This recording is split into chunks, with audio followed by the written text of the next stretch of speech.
இன்னைக்கு நம்ம ஒரு சாதாரண வீடியோ பார்க்க போறது இல்ல. இது நம்ம தேசத்தோட நெஞ்சை சுடும் கதை. ஒருத்தர் நம்மளோட நண்பன் மாதிரி வந்து முதுகிலேயே குத்தினா எப்படி இருக்கும்? பழைய கருப்பு வெள்ளை காணொளிகளில் நேருவும் சீன தலைவர்களும் சிரித்து கைகுலுக்கியதற்கு பின்னால் இருந்த சீனாவின் சூழ்ச்சி யாருக்கும் தெரியாமல் இருந்தது.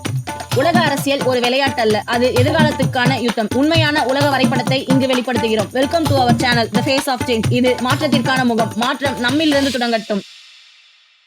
இந்தியா 1947 சுதந்திரம் அடைந்த பிறகு 1948 ஆண்டில் சீன குடியரசு ரிபப்ளிக் ஆஃப் சைனா அரசாங்கத்துடன் முறையான தூதரக உறவுகளை நிறுவியது. இந்த ரிபப்ளிக் ஆஃப் சைனா எப்படி ரிபப்ளிக் ஆஃப் தாய்வானா மாறுச்சுன்றத வேற ஒரு வீடியோல பார்ப்போம். ஆனால் 1949 கம்யூனிஸ்ட் தலைமையிலான மக்கள் சீன குடியரசு பீப்புள்ஸ் ரிபப்ளிக் ஆஃப் சைனா உருவானவுடன் இந்தியா அதை அங்கீகரித்தது. அமைதியை விரும்பிய இந்திய பிரதமர் நேரு 1950 சீனா திபெத்தை ஆக்கிரமித்த போது கூட எதிர்ப்பு தெரிவிக்கவில்லை. இதன் விளைவாக 1954 இரு நாடுகளும் பன்ஷீல், அதாவது அமைதியான சகவாழ்வின் 5 கொள்கைகளை கொண்ட ஒப்பந்தத்தை கையெழுத்திட்டன. அந்த 5 கொள்கைகள் என்னன்னா: மியூச்சுவல் ரெஸ்பெக்ட், ஒருவருக்கொருவர் நாட்டின் எல்லை ஒருமைப்பாடு மற்றும் இறையாண்மைக்கு மரியாதை அளித்தல்; மியூச்சுவல் நான் அக்ரெஷன், ஒரு நாடு மற்ற நாட்டின் மீது ஆக்கிரமிப்பு செய்யாதிருத்தல்; மியூச்சுவல் நான் இன்டர்ஃபெரன்ஸ், ஒரு நாட்டின் உள்நாட்டு விவகாரங்களில் மற்ற நாடு தலையிடாமல் விலகியிருத்தல்; ஈக்வாலிட்டி அண்ட் மியூச்சுவல் பெனிஃபிட், நாடுகளுக்கிடையே சமத்துவம் பேணுதல் மற்றும் இரு தரப்புக்கும் நன்மை கிடைக்கும் விதத்தில் செயல்படுதல்; பீஸ்ஃபுல் கோ எக்ஸிஸ்டன்ஸ், இரு நாடுகளும் அமைதி மற்றும் நல்லிணக்கத்துடன் ஒன்றாக வாழ்வது. இந்த டைம்ல தான் ரொம்ப ஃபேமஸான இந்தி சீனி பாய் பாய் என்ற முழக்கங்கள் எழுப்பப்பட்டன. ஆனால் 1959 14வது தலாய் லாமா திபெத்திலிருந்து தப்பித்து இந்தியாவுக்கு வந்து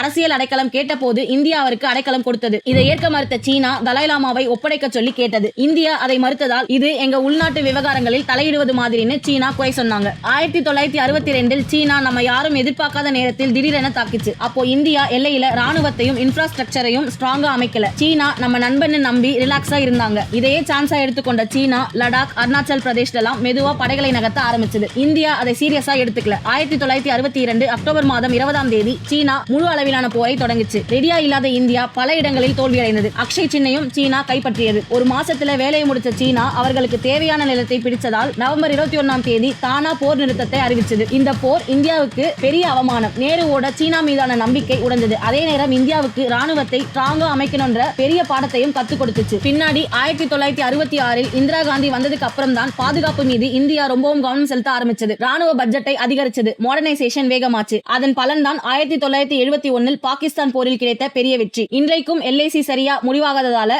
இந்தியா சீனா இடையே சின்ன சின்ன மோதல்கள் வருது. 1962 தொடங்கிய இந்த ஹாஸ்டிலிட்டி இன்னும் தொடருது. 1962 போருக்கு பிறகு இந்தியா சீனா உறவு முழுக்க உடைஞ்சு போச்சு. 1976 வரைக்கும் தூதுவர்கள் கூட நியமிக்கப்படல. நாட்டுக்குள் 1965 உணவு பற்றாக்குறை நேர்ந்த போது லால் பகதூர் சாஸ்திரி ஜெய் ஜவான் ஜெய் கிசான் முழக்கம் கொடுத்து பசுமை புரட்சிக்கான பாதையை அமைத்தார். அதற்கு தலைமை வகித்தவர் MS சுவாமிநாதன். பின்னர் இந்திரா காந்தியும் அதை வெற்றியாக்க முக்கிய பங்கு வகிச்சாங்க. ஆனா இந்த கேப்ல சீனா திரும்பவும் அவங்க வேலையை காட்ட ஆரம்பிச்சது. 1967 சிக்கிம் திபெத் எல்லையில் உள்ள நாதுலா மற்றும் சோலா மலைப்பாதைகளில் பெரிய ராணுவ மோதல் வெடிச்சது. நாதுலாவில் இந்தியா முள்கம்பி வேலி அமைக்க தொடங்கிய போது சீன படைகள் கடுமையாக எதிர்த்தன. செப்டம்பர் 11 1967 அன்று வேலை மீண்டும் தொடங்கிய போது இரு தரப்பினருக்கும் கைகலப்பு ஏற்பட்டது. சில நிமிஷங்களிலேயே சீனாவோட பீப்புள்ஸ் லிபரேஷன் ஆர்மி திடீரென இந்திய நிலைகளை நோக்கி துப்பாக்கி சூடு தொடங்கினாங்க. செப்டம்பர் 15 வரை நீடித்த இந்த மோதல் மிக கடுமையானதாக இருந்தது. இருதரப்பும் கனரக பீரங்கிகள் மற்றும் இயந்திர துப்பாக்கிகளை பயன்படுத்தின. ஆனா இங்க இந்தியாவுக்கு பெரிய அட்வான்டேஜ் நம்ம உயரமான இடத்தை கட்டுப்பாட்டில் வச்சிருந்ததுதான். இந்திய பீரங்கி படைகளின் துல்லியமான தாக்குதலால் சீன படைகளுக்கு பெரும் இழப்புகள் ஏற்பட்டன. அவர்கள் பின்வாங்க வேண்டிய நிலை ஏற்பட்டது.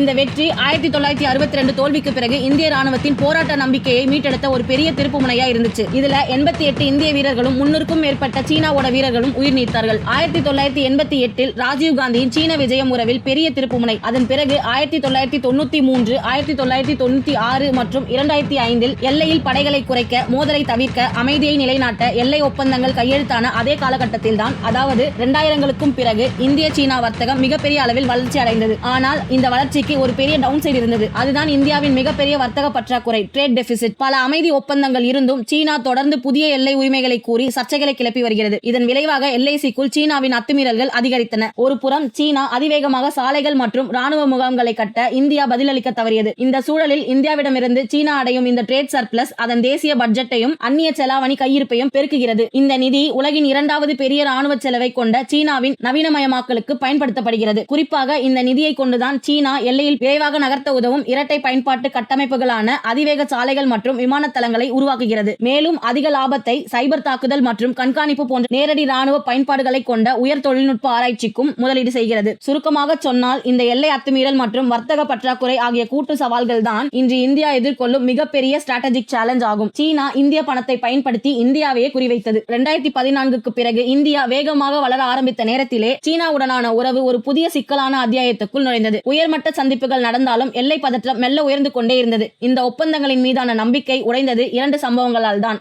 2017 டோக்லாம் மோதல். பூட்டான் கட்டுப்பாட்டில் உள்ள டோக்லாம் பகுதியில் சீனா சட்டவிரோதமாக சாலை கட்ட முயன்றது. இந்திய ராணுவம் தலையிட்டு அதை தடுத்தது. 3 எல்லைகள் இணையும் அந்த பகுதியில் இரு படைகளும் 73 நாட்களுக்கு நேருக்கு நேர் நின்றன. சிக்கிம் அருகே உள்ள சிக்கன் ஸ்னெக் பாதுகாப்புக்காக இந்தியா இந்த நிலைப்பாட்டை எடுக்க வேண்டி வந்தது. 2020 கால்வன் பள்ளத்தாக்கு மோதல். கிழக்கு லடாக் பகுதியில் நடந்த இந்த மோதல் முழு உறவையும் அதல பாதாளத்துக்கு தள்ளியது. கற்கள் முட்கள் பதிக்கப்பட்ட ஆயுதங்களால் நடந்த இந்த தாக்குதலில் 20 இந்திய வீரர்கள் உயிர் நீத்தார்கள். 45 ஆண்டுகளுக்கு பிறகு எல்லையில் உயிரிழப்பு நடந்த சம்பவம் இதுதான். 2020 கால்வான் மோதல் ஒரு விஷயத்தை தெளிவாக காட்டுச்சு. இனி எல்லை பிரச்சனை வெறும் பேச்சுவார்த்தையால மட்டும் சரிப்படுத்த முடியாது. சீனாவின் ஆக்ரோஷத்துக்கு இந்தியா 3 முக்கியமான யுக்திகள் மூலம் பதிலடி கொடுத்துச்சு. அந்த 3 யுக்திகள் என்னன்னா, economic bloc, border buildup, strategic alliances. India TikTok, WeChat உள்ளிட்ட நூற்றுக்கணக்கான சீன ஆப்ஸ்களை தடை செய்தது. இதோட சேர்த்து FDI விதிகள் கடுமையாக்கப்பட்டன. எல்லையை பகிரும் நாடுகளிலிருந்து வரும் எந்த முதலீடும் இனிமேல் கவர்மெண்ட் அப்ரூவல் இல்லாமல் வர முடியாது. இதன் பயன் என்ன? கோவிட்-19 காலத்துல இந்திய நிறுவனங்களின் பங்கு விலை விழுந்த போது சீன நிறுவனங்கள் அதை பயன்படுத்தி குறைந்த விலையில் டேக் ஓவர் செய்ய முடியாத மாதிரி தடுத்தது. முக்கியமான துறைகளில் சீன ஆதிக்கத்தை தடுத்து இந்தியாவின் பொருளாதார இறையாண்மையை பாதுகாத்தது. தேசிய பாதுகாப்புக்கு அச்சுறுத்தல் இல்லாத முதலீடுகள் மட்டுமே நாட்டுக்குள் வருவதை உறுதி செய்தது. இது மட்டும்தான் இந்தியா செய்ததா? இல்லை, இது மட்டும் இல்லை. சீனாவுக்கு இணையாக இந்தியாவும் LIC முழுவதும் அதிவேக சாலைகள், சுரங்கங்கள், பாலங்கள், புதிய ராணுவ நிலைகள் இவைகளை எல்லாம் செலவு காலத்தை பற்றி கவலைப்படாமல் லைட்னிங் ஸ்பீட்ல கட்ட ஆரம்பிச்சது. இதனால் ராணுவம் LICக்கு மிக வேகமாக நகர முடிந்தது. முன்பு சீனாவுக்கு இருந்த இன்ஃப்ராஸ்ட்ரக்சர் அட்வான்டேஜ் இப்போ இந்தியாவுக்கும் கிடைக்க ஆரம்பிச்சது. இந்தியா,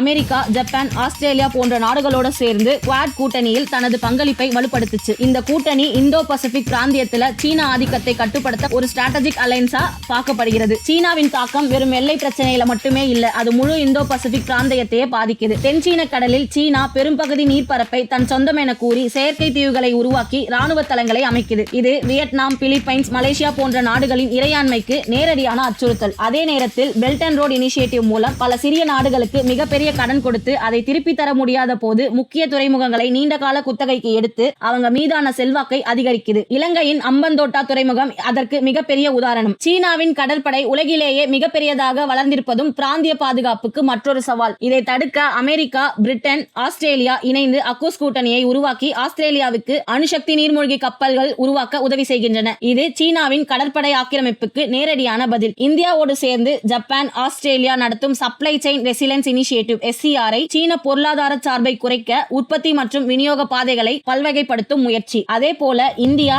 அமெரிக்கா, ஜப்பான், ஆஸ்திரேலியா நடத்தும் மலபார் கடற்படை பயிற்சி 4 நாடுகளின் பாதுகாப்பு ஒத்துழைப்பையும் கடல் கண்காணிப்பு திறனையும் வலுப்படுத்துது. சுருக்கமா சொன்னா, சீனாவின் விரிவாக்க அரசியலுக்கு எதிராக இந்தோ பசிபிக் நாடுகள் இணைந்து பொருளாதாரம் முதல் கடற்படை வரைக்கும் எல்லா துறைகளிலும் ஒருங்கிணைந்து பதிலை கொடுத்து வருகின்றன. இந்தியா பாதுகாப்பு உற்பத்தி, எலக்ட்ரானிக்ஸ், மெடிசின்ஸ், APIs போன்ற முக்கிய துறைகளில் சீனாவை சார்ந்திருப்பதை குறைக்க ஆத்ம நிர்பார் பாரத் மிஷனை முன்னெடுக்குது. ப்ரொடக்ஷன் லிங்க்டு இன்சென்டிவ் PLI திட்டம் மூலம் உலக நிறுவனங்களை இந்தியாவுக்கு ஈர்த்து சீனாவுக்கு மாற்றாக இந்தியாவை புதிய சப்ளை செயின் ஹப்பா உருவாக்க முயற்சி நடக்குது. இந்தியா இதற்கு பதிலாக வங்காளதேசம், இலங்கை, நேபாளம், மாலத்தீவு, மியான்மர் ஆகிய நாடுகளுக்கு கடன் வசதிகள், உள்கட்டமைப்பு உதவிகள், அவர்களுக்கு போர்க்கப்பல்கள், ரேடார் அமைப்புகள் வழங்குதல் போன்றவற்றை செய்து வருகிறது. இவற்றால் சீன செல்வாக்குக்கு போட்டியாக இந்தியா தனது உறவுகளை வலுப்படுத்துகிறது. சீன கடற்படை உலகிலேயே மிகப்பெரியதாக மாறியதால் இந்தியா தனது கடற்படையை விரைவாக மாடர்னைஸ் பண்ணது. இந்தியாவிலேயே விமானம் தாங்கி கப்பல்கள், நீர்மூழ்கி கப்பல்கள் கட்டுதல், இந்திய பெருங்கடலில் நெட் செக்யூரிட்டி ப்ரொவைடராக ரோல் எடுத்தல், நட்பு நாடுகளோடு கடல்சார் உளவு பகிர்தல் போன்ற விஷயங்களை செய்து வருகிறது. சீனாவின் பொருளாதார செல்வாக்கு அதிகமான இடங்களில் இந்தியா தனது சாஃப்ட் பவரை பயன்படுத்துது. புத்த மத தொடர்பு ICCR மூலம் யோகா, நடனம், இசை இவையெல்லாம் தென்கிழக்கு ஆசிய நாடுகளில் ஆழமான கலாச்சார தொடர்புகளை மேம்படுத்துகிறது. UNSC நிரந்தர உறுப்பினர் இருக்கை சீனாவுக்கு எப்படி கிடைத்தது?